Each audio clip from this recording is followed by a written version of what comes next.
ইনশাআল্লাহ গুলি মিস হতে পারে, আপনার দোয়া মিস হবে না। রমজান মাস দোয়া কবুলের মাস। রমজান মাসে আল্লাহর কাছে আমাদের অব্যক্ত চাওয়াগুলোকে উপস্থাপন করবার, নিবেদন করবার দারুণ এক সুযোগ। বিশেষ করে নবী করিম সাল্লাল্লাহু আলাইহি ওয়াসাল্লাম বলেছেন, তিন ব্যক্তির দোয়া সালাসান লা তুরাদ্দু দাওয়াতুহুম, তিন ব্যক্তির দোয়া ফিরিয়ে দেওয়া হয় না। এর ভিতরে একজন হলেন আস-সাইম হাত্তা ইফতির, রোজাদার ব্যক্তি ইফতার করার আগ পর্যন্ত তার দোয়া ফিরিয়ে দেওয়া হয়। তার মানে রোজাদার ব্যক্তি সারাদিন রোজা রেখে দোয়া করলে দোয়া কবুল হয়। বিশেষ করে কোনো কোনো বর্ণনায় ইফতার আগ মুহূর্তের দোয়ার কথা বলা হয়েছে। তো এই সময়গুলোতে আমরা দোয়া করবো। ভোর রাতে সাহারির সময়, ভোর রাতে দোয়া কবুল হয়।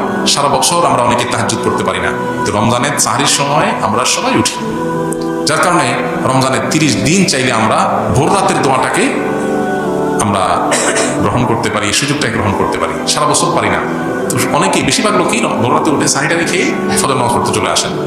আরে ভাই, সাহারি খেলেন বুঝলাম, ফজর নামাজ পড়লেন তাও বুঝলাম, এই যে ভোর রাতটা দোয়া কবুলের একটা সুবর্ণ সুযোগ, এটা কেন আপনি মিস করবেন? এই জন্য দোয়া কবুলের এই স্কোপগুলোকে রমজান আমরা ব্যবহার করবো। আর দোয়া কবুলের ব্যাপারটা হলো চূড়ান্তভাবে কবুল কিভাবে হবে সেটা তো আল্লাহ ভালো জানেন। ইমানদারের দোয়া বিফলে যায় না যদি সে দোয়া বেসিক শর্ত পূরণ করে। বেসিক শর্ত কি?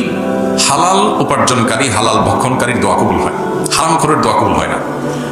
হালাল উপার্জনকারী, হালাল ভক্ষণকারী যদি হন, আর কোনো অন্যায় দোয়া আল্লাহর কাছে না করেন, দোয়া কবুল নিয়ে যদি তাড়াহুড়ো না করেন, তাহলে আপনার দোয়া কবুল হবে ইনশাআল্লাহ। দোয়ার বেসিক শর্তগুলোতে মেনটেন করেন। হালাল উপার্জন, হালাল ভক্ষণ থাকবে। আগে যদি থেকেও থাকে হারাম, তওবা করে সেখান থেকে ফিরে আসবেন, তাহলে 1 নম্বর শর্ত পূরণ করলেন। 2 নম্বর, অন্যায় কিছু দোয়ার মধ্যে চাইবেন না, দোয়ার মধ্যে খারাপ কিছু চাইবেন না। আপনি একটা মেয়ের সাথে হারাম সম্পর্ক করতে চান, বলতে চান আল্লাহ এটার আমি পটাইতে চাই, তাহলে এটা কি হবে? এটা হারাম দোয়া হবে। এটা আল্লাহর সাথে রীতিমতো বেয়াদবির শামিল। একটা অপকর্ম করবেন আবার আল্লাহর কাছে এটা দোয়া চাচ্ছেন, মানে জঘন্য একটা বিষয়। এখন কেউ কোনো অন্যায় কাজ, হারাম কাজে দোয়া করলে সে দোয়া কবুল হওয়ার সম্ভাবনা নাই, বরং সেটা কারণে তার গুনাহ হতে পারে যদি সে হারাম কাজের দিকে পা বাড়ায়। তো এই জন্য দ্বিতীয় শর্ত হলো অন্যায় কোনো দোয়া করবেন না।